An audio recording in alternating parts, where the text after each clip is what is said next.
Night is coming. One by one the stars appear. Night is coming. And soon it will be time for stories.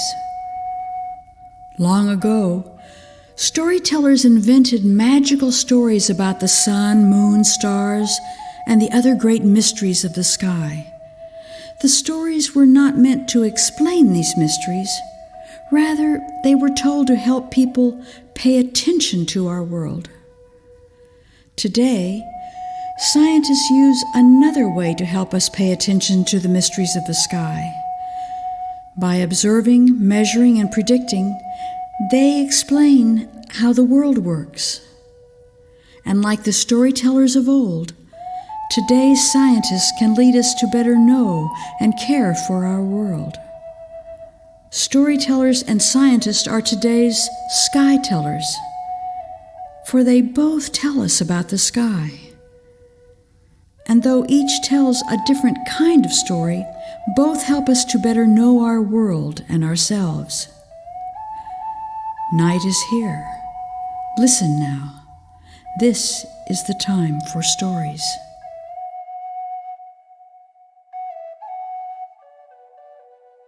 Long ago, there were two cousins who were as close as sisters.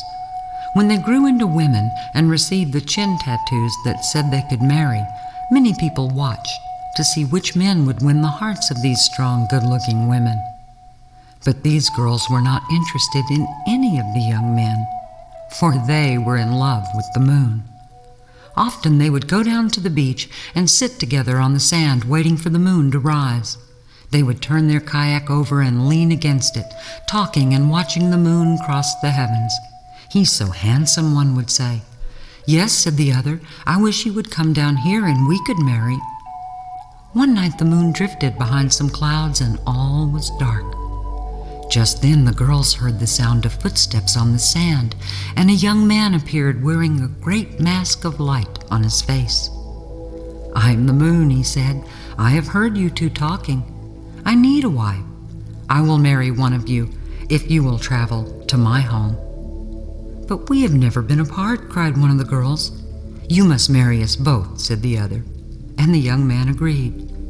"It's a long journey to my home," he said. "You must keep your eyes closed until we're there." The girls promised, and he lifted them into the air, resuming his walk in the sky.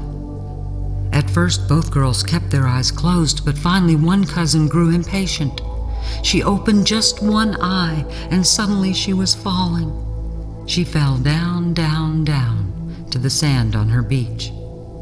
But the other girl kept her eyes closed, and when they arrived in the land of the sky, she and the moon were married. "My home is now yours," said the moon, "but you must never go into the room next to ours. Do not even lift the blanket that covers the door." And the young woman promised. At first she was very happy, for the moon was a kind and gentle husband, but there were no other people there, and her husband's travels were so strange. She never knew when he was leaving or how long he would be gone. Finally, she grew lonely and bored, and she began to complain. "It's the way it has to be," said her husband. "It's my work." "Why can I not travel with you and share your work?" asked his wife. "It is too hard," said the moon. "Just be happy for the time we have." But she was not. One night, when her husband had left, she decided to go for a walk. Growing up, there was always work to be done and many hands to share it. Here there was only her husband, at least when he was home. She walked down a big trail, and at the end of it was another person, lying on the ground staring down into a hole. She was so happy to see someone, she began talking at once, but this person would not answer. She walked on and came to many more people, each looking through a hole in the ground, but no one would speak to her or even look at her, and finally she lost her patience. She began to poke one of the people with her foot. "Speak to me," she cried. "I'm lonely." The man lifted his face from the hole, and she saw he had one great glowing eye in the center of his forehead. "Don't bother me," he said. "I'm working." And she walked back very quickly to her house. When she entered her house, she saw the blanket covering the door to the room she had promised not to enter. She went over, lifted the blanket, and saw on the wall all the masks her husband wore when he traveled the sky. There was the sliver of the new moon and masks growing larger all the way to the great glowing mask of the full moon.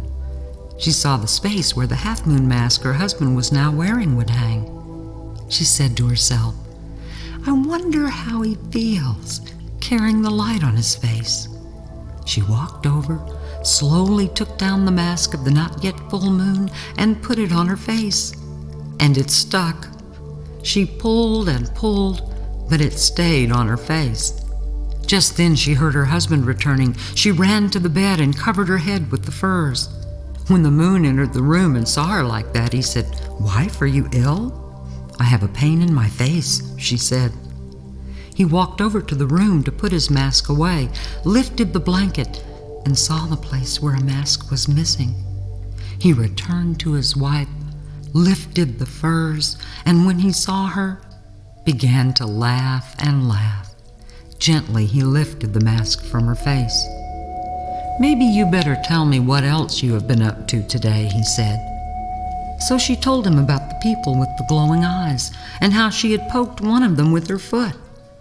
"Those are the stars," he said. "Do not bother them when they're working." "I can see that I have been wrong, and you have shown me that you can carry the masks as well as I.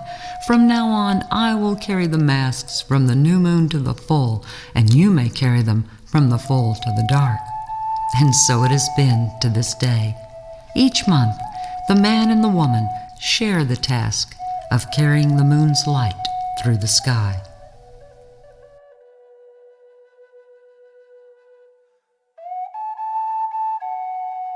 The full moon is rising in the east. It is a good night for moon stories. The tale of Moon and his wife traveling across the sky in their changing masks reminds us that the moon seems to change its shape from night to night. The difference each night is small, but if you watch carefully, you can notice these changes. Astronomers call these changes the phases of the moon. Now we can hear a science story to explain why the moon behaves this way. Moon is Earth's constant companion in space, and yet it does not seem constant in its behavior. From one night to the next, it changes its place in the sky, and it seems to change its shape. On some nights, the moon is a bright sliver, hanging in the west like a thin fingernail. On others, it looks like half a circle. On other nights, the moon looks round and full. The moon shifts its place in the sky because it circles or it orbits the Earth. It takes about a month for the moon to orbit once around the Earth, and in that time, the moon appears to go once around the sky against a background of stars. And of course, the moon isn't really changing its shape at all. Like the Earth, the moon is a round ball of rock in space. It only appears to change its shape because we see different amounts of its sunny side as it circles the Earth. You can see that this is true if you imagine the moon to be a round, juicy orange that you can hold in your hand, and if you imagine that your round head is the entire Earth. Hold your hand out straight, and you've placed the moon orange in space. Now spin around, and you're letting the moon orange orbit your Earth head, just like the real moon does in space. Next, imagine that you are in a dark room, and the only light comes from a lamp in the far corner, sort of like the sun in space. Do you see that the lamp light falls in half your head, the half that faces the lamp, and that the other side of your head is in shadow? It is the same for the Earth. One half has daytime, while the other half has night. And the day and the night halves change as the Earth spins around. Now look at your moon orange. Do you see that it too has a sunny half and a dark half? The sunny half is facing the lamp, and the dark half faces away. Now, how much of the sunny half can you see? Well, it depends on where your moon orange is located. If you hold out the moon orange toward the sun lamp, then the sunny side is facing away from you, and you can only see the dark half of the orange. But if you turn around in exactly half of a circle, so that your head is between the sun lamp and your moon orange, and the light shines over your shoulder onto the orange, you can see the entire sunny side of the orange. If you swing around part way between these two positions, how much of the sunny side will you see? Just a part of the sunny side, and how much depends on exactly where the moon orange is located as you swing it around. Now, imagine you are the Earth, covered with mountains and seas and polar caps, and let the orange in your hand become the moon. Let the moon swing around the Earth on an invisible string of gravity, and let the sun lamp grow distant and round and hot to become the real sun in space. Imagine that the moon now swings around the Earth to locate itself in the direction of the sun. What will you see from Earth?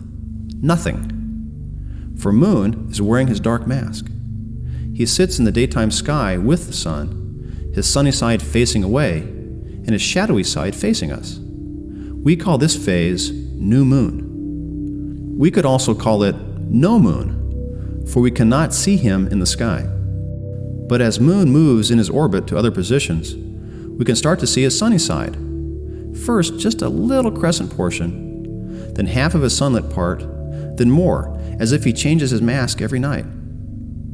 After about 2 weeks, Moon will be on the other side of the Earth from the sun. As we look up at him in the night sky, the sun shining over Earth's shoulder, we can see the entire sunny part of the moon. He looks round and whole, and we call him the full moon.